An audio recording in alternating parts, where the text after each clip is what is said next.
Today I'm going to be teaching you all the fastest and easiest way possible to rank up in Apex Legends Mobile. Now, when it comes to the Apex Legends Mobile ranking system, it's a bit different than anything I've encountered before. So believe it or not, there's actually ways in which you can be unproductive and quote unquote waste your time playing the ranked mode if you don't know the proper way to grind it. But that's why in today's video, I'm going to be giving you guys the most comprehensive guide possible and everything you need to know on how to rank up fast and easy in the game. Now, believe it or not, we're actually going to be starting off today's video in pub matches, because if you're new to Apex Legends Mobile or just mobile shooters in general, public matches are a great way for you to get a feel of the map, the mechanics, and of course the different weapons that are in Apex Legends Mobile. You can also check out the TDM or arena game modes if you don't have to worry about dropping into a new battle royale game every time you die. On top of this, I'll be releasing a top 5 weapons video for Apex Legends Mobile in just a few days, so make sure you guys are subscribed because you definitely don't want to be missing this video. Now, depending on your skill of mobile shooters, you may only need a game or two of public matches to get your bearings and be ready for ranked, but don't hesitate to play more pub matches than you need, because hopping into any ranked mode unprepared or unfamiliar with things in the game is never really a great idea. And on top of that, try your best to play with as many characters as possible, because you'll see why in the next tip. Knowing which legend you're most comfortable with is incredibly important. I think it is worth quickly talking about all the different ranks in Apex Legends Mobile, as these ranks and the ranks of your opponents will directly affect how many points you can earn in your matches. You've got Iron, Bronze, Silver, Gold, Platinum, Diamond, Master, and then Apex Predator. A little fun fact is the top 3 ranks have special free cosmetic rewards that you unlock once you reach those ranks, and really I just wanted to point them out because I think they look pretty sick. Now, it's important to familiarize yourself with the different ranks, because in Apex Mobile, if you eliminate someone that is a higher rank than you, you'll actually be awarded more points for that elim or assist than you would if you eliminated someone of your current rank or someone of your lower rank. Unfortunately, Apex hasn't said how many points you get for eliminating someone of a rank higher than you or lower than you, but in the soft launch, you would get around 5 points for eliminating someone lower than you, 10 points for someone on your level, and then around 15 or 20 points for eliminating someone that was a higher rank than you. Now, once you're comfortable with the game and the mechanics, it's time to hop into the ranked mode and to start earning some points. Now, Apex Legends Mobile is a pretty interesting game in the way that its rank system works. You can only play a trios ranked mode. There are no solo or duo ranked modes like in other popular battle royales, so it's best if you start your journey out with a team or at least a duo partner at the beginning. This way you're not solo queuing with a bunch of randoms who might not care if they win or lose. Now, since Apex Legends Mobile is a brand new game, and since not everyone wants to play ranked, it might be a bit difficult finding teammates at the very start of the game, but don't fear, I've got you guys covered. Down below, I'll be leaving 2 discords linked. The first one is going to be my public discord. You can type in the Apex Legends Mobile section to look for teammates in your region, and when you're looking for teammates, make sure you type in which character you play, because that'll make the next step of this a whole lot easier for everyone.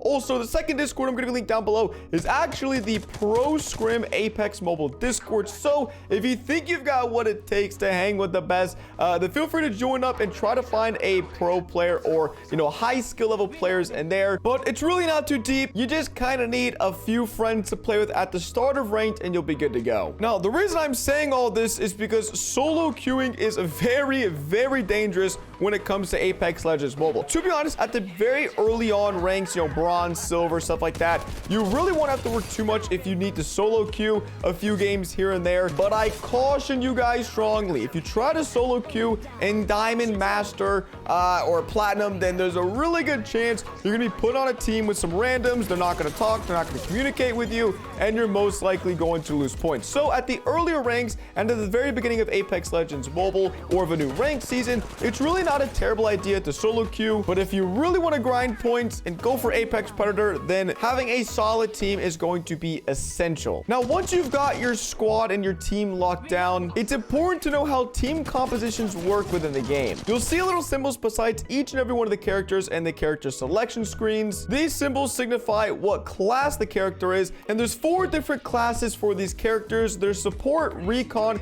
offensive, and defensive. Now, it's pretty important that you all have a balanced team composition in ranked Apex. Once again, early on, if you guys want to mess with the balance and maybe run some crazy things like 3 offensive or 3 defensive characters, feel free to go for it. But later on, it really is important that you have a balanced team composition. My goal when creating a composition for whoever I'm playing with is try to have at least 2 different classes on the same team, or preferably 3 different classes. An example of this would be Bloodhound, Gibraltar, and Octane. Now, the reason this is a balanced composition is because Bloodhound is a scouting character, meaning he can see through walls and scan people. Gibraltar is a defensive character, allowing him to throw up a shield bubble, and if you get caught in a tight pinch and need to take a few seconds without catching any shots. And then Octane, of course, is just the crazy high mobility character with the jump pad that will allow your entire team to rotate pretty easily to wherever you need to go on the map. So that is why having a balanced composition is great, not just having 3 crazy offensive players or 3 defensive players, because it'll leave some pretty big gaps in your overall team gameplay. This is why, though, it's really important whenever you're finding a team to play with, you want to make sure whatever team you form has a balanced composition. Now, before I explain the most optimal way to play the game to maximize your points, let me tell you how you actually get points in Apex Legends Mobile. For the ranked mode, interestingly enough, both kills and assists hold the same weighted value when it comes to scoring. So let's say I get 5 assists in a game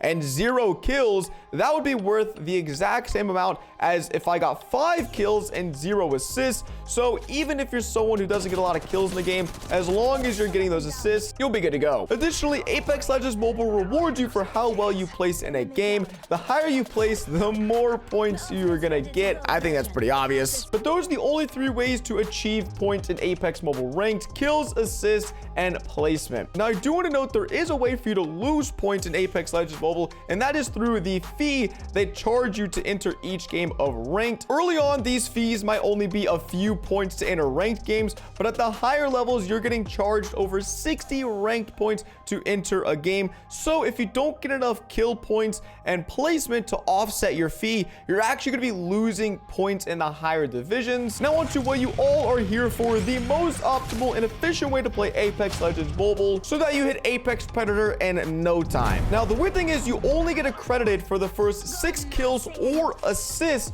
you get in a game of Apex Legends Mobile. Now, for quick example, if I got 2 kills and 4 assists in a game of Apex, that would mean I'm maxing out the amount of kill points I can get in a game. Similarly, if I got 6 kills and 0 assists, that'd be max KP. And if I got 0 kills and 6 assists, that would be max KP. However, if you end up getting over a combined 6 kills and assists, the kills or assists you get after the first 6 won't actually add to your total kill points. So it's important, once you've got credit for your 6 kills or assists, it's best if you chill and mellow out in that game and just start playing for placement, as any other kills or assists you get won't count for your score. Now, for placement, it's pretty top heavy, just like most battle royale systems are. So obviously you're going for the win every single game, but if you can aim for top 3, I would say that's a pretty safe thing to do. And considering there's only 20 teams starting out in each match, getting top 3 just means there's 9 total people alive, and I feel like that's really not hard to do with some of the tips I'm about to give you guys. But as for the most optimal way to play the ranked mode, you want to go for maxing out your KP, which is a total of 6 kills and or assists, and then of course top 3 placement, as really the points between top 3 and winning a game. Well, yes, you might be leaving some points on the field. It's much better in the long run to be a consistent player rather than getting 10th place, then 1st, then 12th, then 2nd. If you can just string together a bunch of top 3 finishes, you'll be Apex Predator in no time. One little secret tip for maxing out your KP, though, is whenever you're entering a squad fight, rather than just focusing on one opponent, if possible,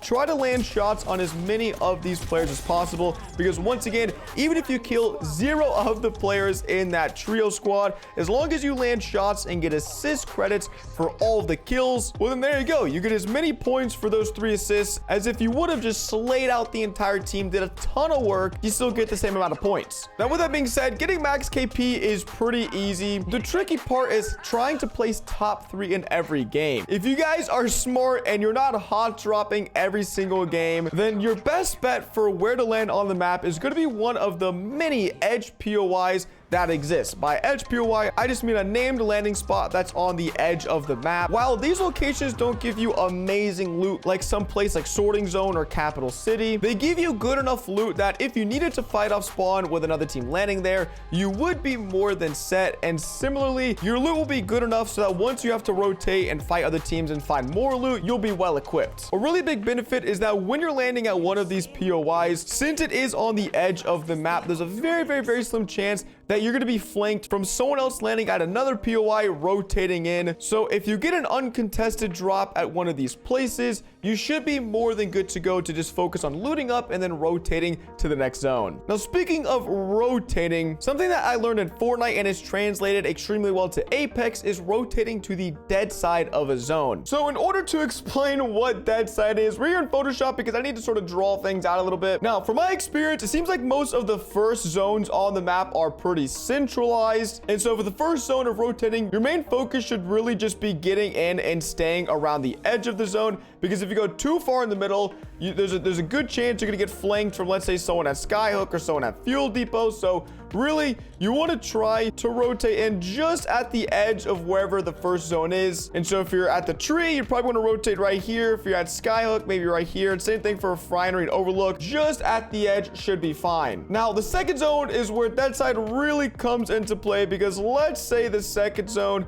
is something like that. Well, now you've got a bit of a problem, because let's say you're an Overlook team and now you're just right here on the outside of the map. You've got to run all the way into the second zone without getting into too many gunfights. Now, to think about this logically of where the fewest amount of teams are going to be, if everyone from Fuel Depot, the Geyser, Capital, Overlook, Epicenter, if all these teams have to rotate into the second zone, then the dead side is going to be over here, because these teams haven't had to rotate. They probably actually moved into the middle a little bit if they're looking for gunfights. And so rather than trying to rotate into the edge zone where there's just going to be packed full of teams over here, you really want to think about where are the fewest number of teams going to be, and that's always going to be the dead side. A quick second example: once the second zone forms, you really just want to think about where people are rotating from. And obviously you can see there's going to be a lot more people rotating from up top of the map down into this area of the zone. So while there, yes, still is going to be a team or two rotating